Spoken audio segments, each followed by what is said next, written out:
Hello everyone. As you guys can see, today we're going to be doing a quick motherboard review.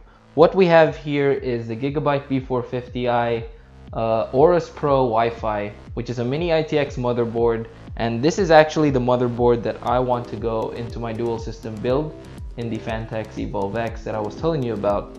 Now, I had a question in my previous video on the comments saying that what is my daily PC, and I will show you guys once I get to that video about the Phanteks Evolve X what my daily PC looks like, and I will actually be transferring all of those components to the Phanteks Evolve X, and then I will be adding this with the Ryzen 5 2400G. That being said, let's move on to the motherboard. So this is a B450 chipset motherboard, and as you guys know, mini-itx B450 motherboards are a little bit pricey, especially if you're going to go with the Asus, which is around $160 or even more.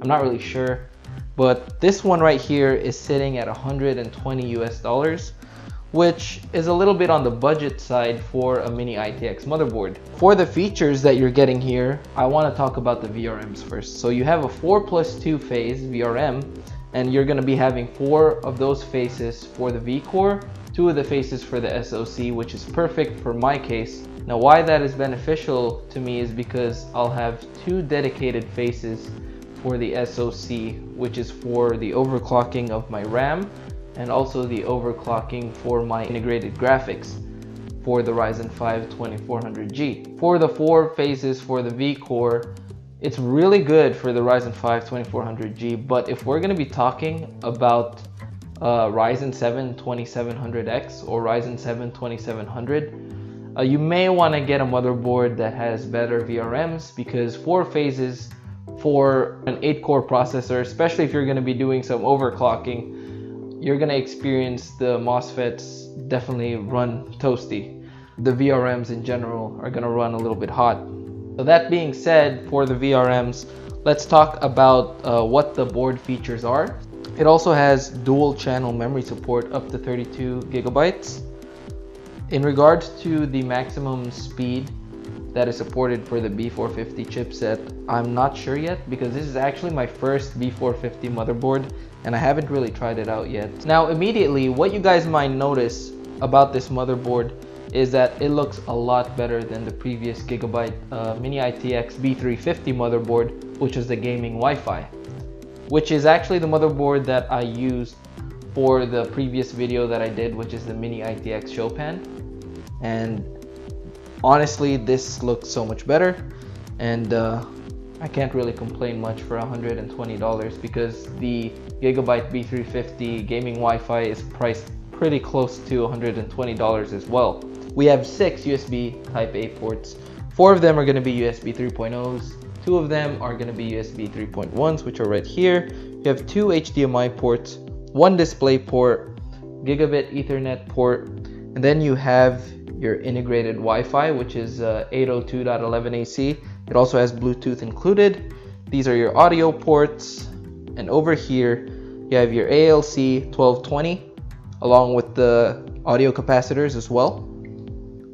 Here you have your 4-pin RGB header, your M.2 thermal heatsink, and you have your PCIe ultra durable guard, or I'm not sure what Gigabyte calls it, but this is basically, it's an armored PCIe slot, and it's actually pretty good quality wise, and especially if you're going for the more bulky graphics cards and you just don't have like a bracket, for example, to support the weight, this can definitely help out.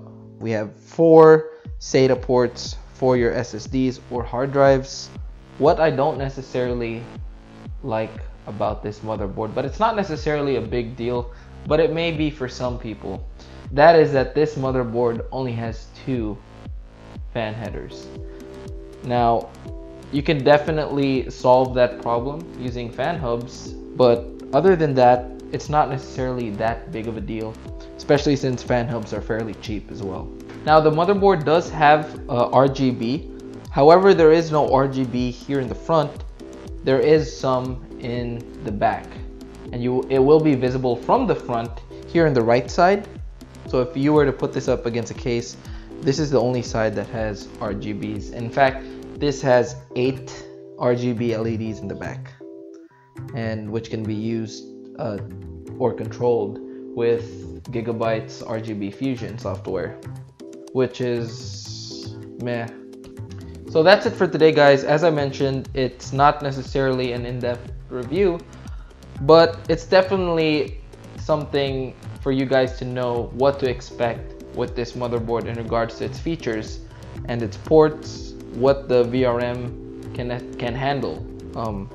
So if you were going for an 8-core, I definitely, as I mentioned earlier, go for a better VRM motherboard. Despite all that, for $120, it's definitely one of the better B450 motherboards out there. Aesthetically, for a mini-itx motherboard, it's definitely one of the best out there, in my personal opinion.